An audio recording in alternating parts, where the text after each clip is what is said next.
She arrested just for grabbing a coffee, handcuffed, mocked, all because of how you look.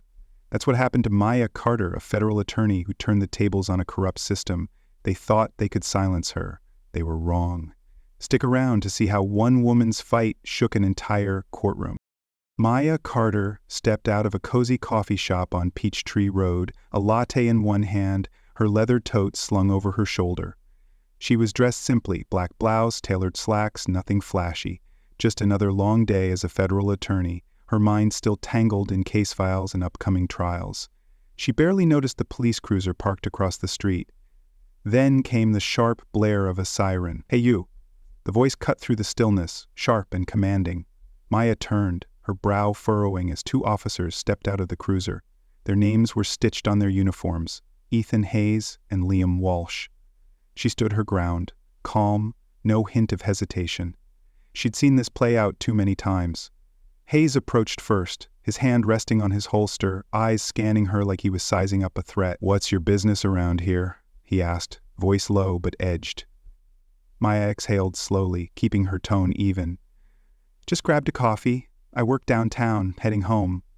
Walsh let out a low whistle, glancing at Hayes. "Home? Huh? You live around here?" His tone was casual, but there was something sharp beneath it, something unspoken. Maya's jaw tightened. She could feel it coming, the script she'd heard in too many courtrooms, too many case files. "I don't have to answer that," she said, her voice steady. Hayes tilted his head, his eyes narrowing. "We got a call about a suspicious person in the area. You fit the description." There it was, suspicious. A word Maya had seen in too many police reports, too many lawsuits. A word that meant something else entirely. She took a breath, forcing herself to stay composed. "What's the description?" Walsh shrugged. "Dark clothes, carrying a bag." Maya glanced down at her outfit, slacks, blouse, a tote bag. It could have been anyone, a lawyer, a doctor, a teacher, but to them she was something else. "That's it?" she asked, her voice calm but pointed. Hayes stepped closer, his patience thinning. "You got ID?" Maya moved deliberately, reaching into her bag. She'd been in enough courtrooms to know how fast things could escalate. She pulled out her driver's license, then her federal attorney badge, holding them together. Hayes took them without a glance, passing them to Walsh. "Work badge, huh?" Walsh muttered, squinting at it. "What are you, some kind of clerk?" Maya met his gaze, unblinking. "I'm a federal attorney." A beat of silence. Then Hayes let out a dry laugh. "Sure, and I'm the governor." Walsh smirked, tossing her badge back. "You really expect us to buy that?" Maya caught the badge mid-air, her fingers tightening around it. She knew this game. They weren't interested in the truth. They'd already decided who she was. "I've given you my ID," she said, her voice level. "Am I detained?" Hayes' smile faded. He stepped closer, his posture shifting from smug to authoritative. "We're conducting an investigation." "For what crime?" Maya asked, her voice soft but firm. "Obstruction," Hayes snapped. "Turn around." Maya's heart pounded, but her face stayed calm. She'd done everything right, given her ID, stayed composed, followed the law. And still, it wasn't enough. The cold snap of handcuffs bit into her wrists as Hayes secured them. A small crowd had gathered nearby, watching silently. Maya caught the eye of a young kid on the sidewalk, his face tight with a mix of fear and familiarity. He'd seen this before. As they pushed her toward the cruiser, Maya's breathing stayed steady.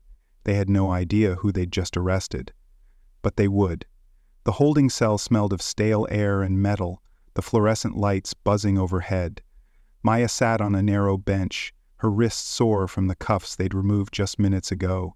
She was still, her face unreadable. She'd spent her career in courtrooms, dismantling cases like this, but tonight she was on the other side. Across the bars, Hayes leaned against a desk, flipping through her arrest report with a smirk. Walsh sat nearby, arms crossed, studying her like she was a puzzle he couldn't quite crack.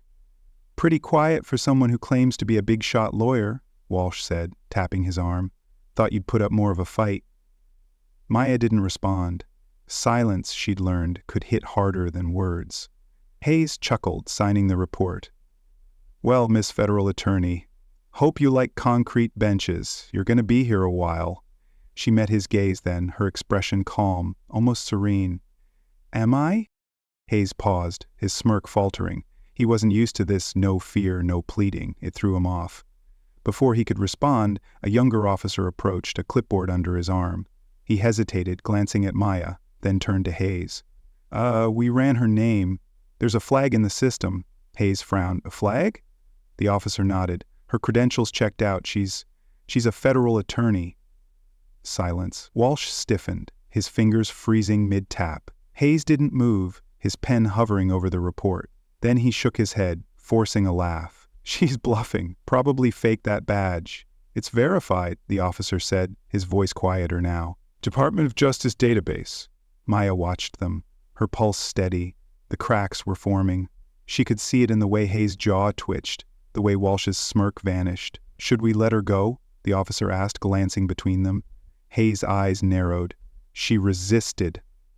Maya let out a short, sharp laugh. "Resisted?" Her voice was low, cutting. "That's not what your body cam footage will show." Walsh's head snapped toward her. "What'd you say?" "Your body cams," Maya repeated, leaning forward slightly, her eyes locked on his. "Unless, of course, they conveniently malfunctioned." Hayes shifted, his confidence wavering. Maya let the silence stretch, watching them squirm. Then she spoke again, her voice steady as a drumbeat. "Here's what's going to happen. In a few hours, someone way above your pay grade is going to see my name in the system. They'll ask why a federal attorney is sitting in a holding cell on a fabricated charge. And when they do, they'll start asking questions. Questions you're not ready to answer." Hayes crossed his arms, his jaw tight. "You think you're untouchable?" Maya tilted her head, a faint smile tugging at her lips. "I think I know the law better than you, and right now you're playing a dangerous game." Before Hayes could fire back, the phone on the desk rang. The young officer answered, his eyes widening as he listened. "Yes, sir," he said quickly, glancing at Maya. "Understood."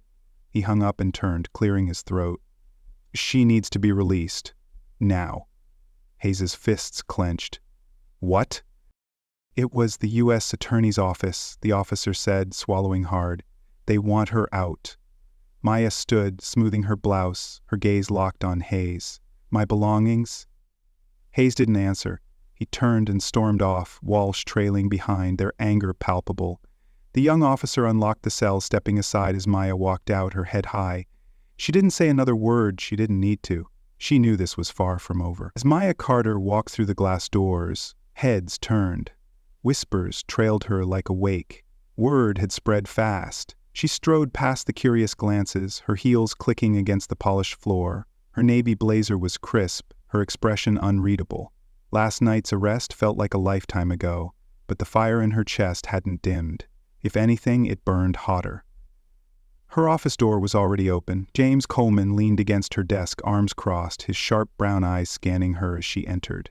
A senior assistant federal attorney, James had been her ally since law school. Tough, loyal, and not one for small talk. "You got arrested?" His voice was low, controlled, but there was an edge to it like he was holding back a storm. Maya set her toe down, shrugging off her blazer. "Briefly." She sank into her chair, exhaling. "They held me a few hours on a trumped-up charge, expecting me to crack. Then DC called and suddenly I wasn't their problem anymore." James didn't sit. He studied her, his jaw tight.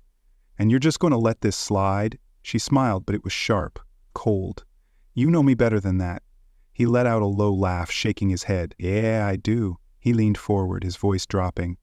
"Hayes and Walsh thought they could walk away clean because they always have. But now they know who you are. If they're smart, they'll try to bury this before it bites them." Maya's eyes gleamed. "Let them think they're safe. Let them think they've won." She pulled a file from her desk drawer, the label scrawled with a single word, "Complaints." She slid it toward him. "Then we dig." James opened the file, his brow furrowing as he scanned the first page. "Damn, these two have a rap sheet. Excessive force, racial profiling allegations. Every case dismissed before it even hit review." "Exactly," Maya said, leaning back. "Someone's been covering for them. Someone with pull." He flipped another page, his expression darkening. "Complaints filed, then vanished before they reached the disciplinary board. This isn't just sloppy, it's deliberate. Maya nodded.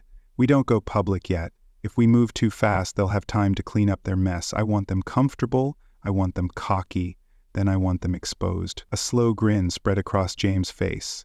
Remind me never to cross you. Too late, she said, her smile mirroring his, but her eyes were steel. That afternoon, Maya filed a formal complaint against officers Ethan Hayes and Liam Walsh, not as a federal attorney, but as a civilian. The legal system had a way of brushing off misconduct claims when they came from within law enforcement's walls, but a civilian complaint, especially from someone with her credentials, that couldn't be ignored. Within 24 hours, Internal Affairs launched an investigation. By the next day, the police union issued a statement calling her allegations baseless and accusing her of weaponizing her position for personal vendetta. Within 72 hours, Hayes and Walsh were back on duty, their smirks intact, and by the end of the week, the case landed in the courtroom of Judge William Grayson, just as Maya had planned. The courthouse loomed over downtown Atlanta, its stone facade cold and unyielding. Inside, the air was thick with anticipation. The gallery was packed, spectators craning their necks, reporters scribbling notes, cameras banned, but their presence felt in the buzz outside. Everyone thought they knew how this would go. Grayson, a judge with decades of dismissing cases like this, sat high on the bench, his face a mask of practiced neutrality. Below him, Hayes and Walsh sat at the defense table, their Navy uniforms crisp, their confidence unshaken. They'd been here before. They knew the script. Maya sat across the room, still as stone, her hands folded over a single file. Her attorney, Noah Bennett, a young public defender with a fire in his voice, had argued passionately all morning. His notes were a mess, his tie slightly crooked, but his sincerity was undeniable. It didn't matter. Everyone in the room knew his words, no matter how heartfelt, wouldn't change the outcome. The system was rigged, had always been. Grayson cleared his throat, leaning forward, his fingers brushing the gavel. After reviewing the evidence and testimony, he began, his voice deep and measured. It is the court's determination that... A chair scraped against the floor. The sound wasn't loud, but in that moment it was deafening. All eyes turned to Maya as she stood, her navy blazer smooth, her posture unshakable. The tension in the room tightened like a coiled spring. She spoke, her voice clear, cutting through the air like a blade. Before you issue your ruling, Your Honor, I'd like to remind the court that I'm a federal attorney with the U.S. Department of Justice. The silence that followed wasn't just silence. It was a void, heavy and electric. A murmur rippled through the gallery. Hayes shifted, his easy posture stiffening. Walsh's smirk vanished, his throat bobbing as he swallowed hard. Even Noah, her own lawyer, turned to her, wide-eyed, like he hadn't seen this coming. Grayson's fingers twitched on the gavel, his face paling. "Excuse me?" he managed, his voice betraying a crack. Maya reached into her blazer, pulling out her badge. The gold emblem glinted under the courtroom's fluorescent lights. She held it up, letting the truth sink in, letting them feel its weight. A slow, deliberate smile curved her lips as she met Grayson's stunned gaze. "I'd love to see you dismiss my case now, Your Honor." The room held its breath, the air crackling with the promise of a reckoning. The Atlanta courtroom was a pressure cooker, the air thick with unspoken stakes. Every seat in the gallery was filled, spectators leaning forward, their whispers buzzing like static. Reporters outside jostled for position, their cameras barred but their hunger for a story palpable. On the bench, Judge William Grayson sat rigid, his neutral mask cracking at the edges. Below him, officers Ethan Hayes and Liam Walsh sat at the defense table, their earlier confidence fraying. Hayes's fingers tapped restlessly on the table. Walsh's jaw was clenched, his eyes darting to Maya Carter. Maya stood at the plaintiff's table, her navy blazer sharp, her posture unyielding. Her federal attorney badge still glinted in her hand. A silent challenge to everyone in the room. She'd let Hayes and Walsh bask in their arrogance. She'd let Grayson think he could sweep this under the rug. Now the script was hers. Grayson adjusted his glasses, his voice tight. "Miss Carter, you've made your point. Sit down." Maya didn't move. Her eyes locked on his, calm but unrelenting. "With respect, Your Honor, I'm not finished." A murmur rippled through the crowd. Grayson's fingers twitched toward his gavel, but he didn't lift it. She turned slightly, addressing the room but keeping her gaze on the judge. This case isn't just about me, it's about a pattern. Officers Hayes and Walsh have a history of misconduct, excessive force, profiling, dismissed complaints. The evidence is there, buried in internal affairs files that never saw daylight. I'm asking this court to dig deeper. Hayes shifted, his knuckles whitening as he gripped the table.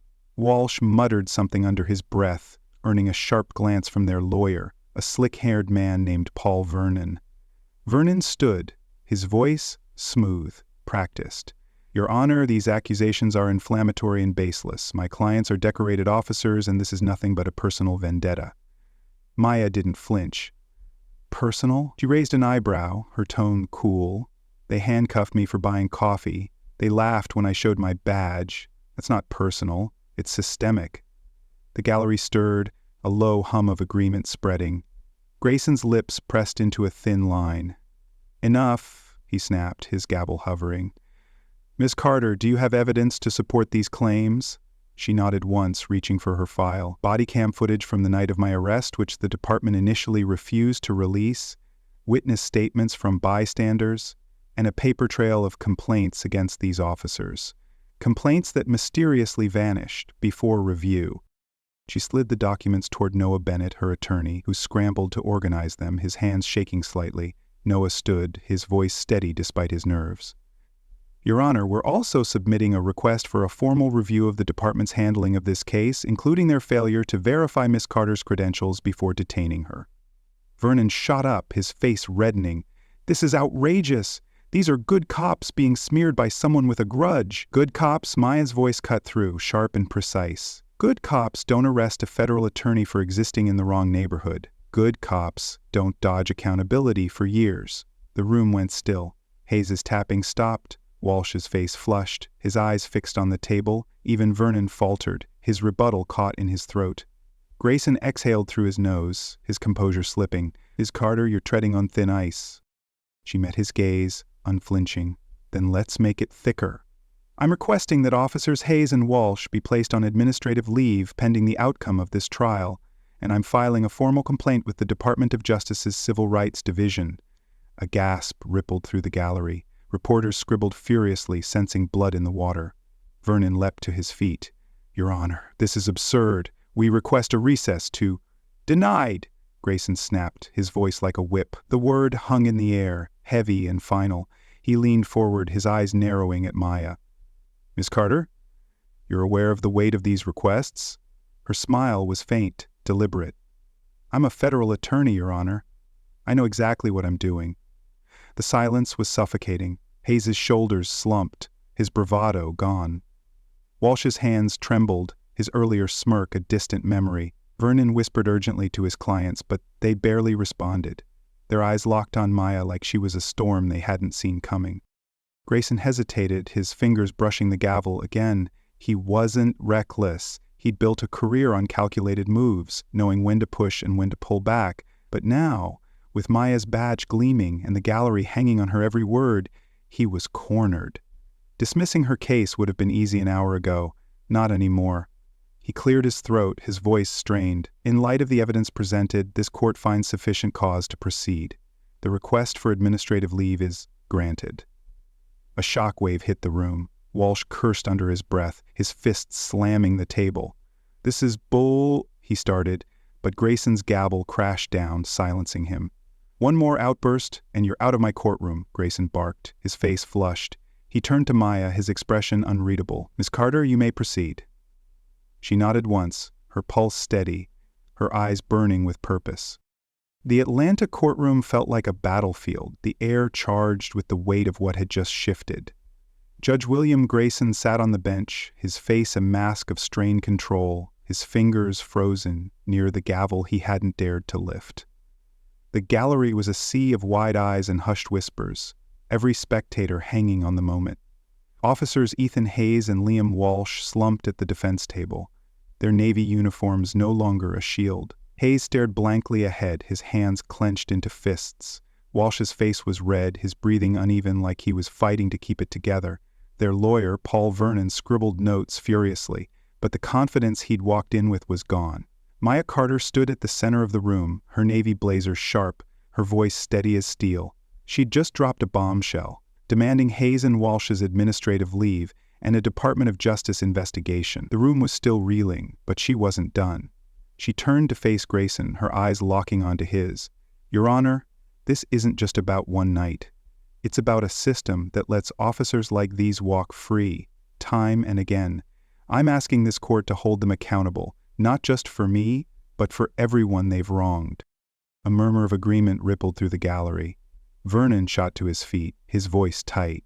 "Your Honor, this is a witch hunt. My clients have served this city for years. These accusations are an attack on law enforcement itself." Maya didn't blink. If law enforcement means targeting innocent people based on how they look, then yeah, I'm attacking it. Her words landed like a punch, drawing gasps from the crowd. Even Noah Bennett, her attorney, looked stunned, his notes forgotten in his hands. Grayson's jaw tightened, his eyes darting between Maya and the officers. He'd built a career on burying cases like this, on keeping the system's gears turning smoothly. But now, with Maya's badge gleaming and the gallery buzzing, those gears were grinding to a halt. He cleared his throat, his voice low. "Miss Carter, you've made serious allegations. This court will need time to review." "No delays," Maya cut in, her tone firm but respectful. "The evidence is clear. Body cam footage, witness statements, a history of misconduct, all documented. If you dismiss this now, you're not just dismissing me, you're dismissing the truth." The silence was electric. Hayes' fists trembled, his knuckles white. Walsh muttered something, but Vernon hissed at him to stay quiet. The gallery leaned forward, the air crackling with anticipation. Grayson's fingers brushed the gavel, then stopped. He wasn't reckless. He knew when he was cornered. Dismissing Maya's case would have been routine yesterday. Today it was impossible. He exhaled sharply, his voice clipped. "The court will proceed with a full investigation into the officers' conduct. Officers Hayes and Walsh will remain on administrative leave until the matter is resolved." The gavel came down, sharp and final. A wave of noise erupted, gasps, whispers, the scratch of reporters' pens. Walsh slammed his hand on the table, his face twisted with fury. "This is a setup," he shouted, but Grayson's gavel crashed again. "Control yourself, or you're out," Grayson snapped, his own composure fraying. Hayes sat frozen, his eyes fixed on Maya like he was seeing her for the first time, not as a suspect but as the force that had unraveled his world. Maya didn't flinch. She nodded once, her expression calm, almost serene. "Thank you, Your Honor." She turned and walked back to her seat, every step deliberate, every movement radiating control. The system hadn't bent easily, but she'd forced it to listen. This wasn't the end. It was the beginning. Outside the courthouse, the Atlanta sun blazed down, the steps swarming with reporters, cameras flashed, microphones thrust forward, voices overlapping in a chaotic blur. Maya emerged into the frenzy, her head high, her navy blazer catching the light. The energy surged toward her, but she didn't waver. James Coleman stood nearby, his arms crossed, a faint smile tugging at his lips. "You just turned their world upside down," he murmured. She glanced at him, her eyes steady. "Good." It needed it. A reporter shoved a mic in her face, her voice sharp with excitement. "Ms. Carter, do you think this case will spark bigger change?" Maya paused, letting the question hang, letting the cameras zoom in. "That depends," she said, her voice clear, unwavering. "It depends on whether people keep fighting, whether they demand accountability, whether they refuse to stay silent." She looked directly into the camera, her gaze piercing. "This isn't just my fight. It's ours." The crowd stilled, her words sinking in. Then the questions exploded again.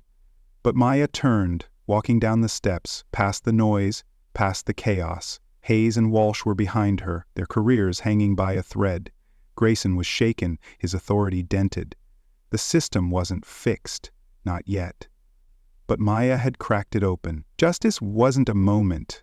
It was a war, fought step by step. And she just fired the final shot.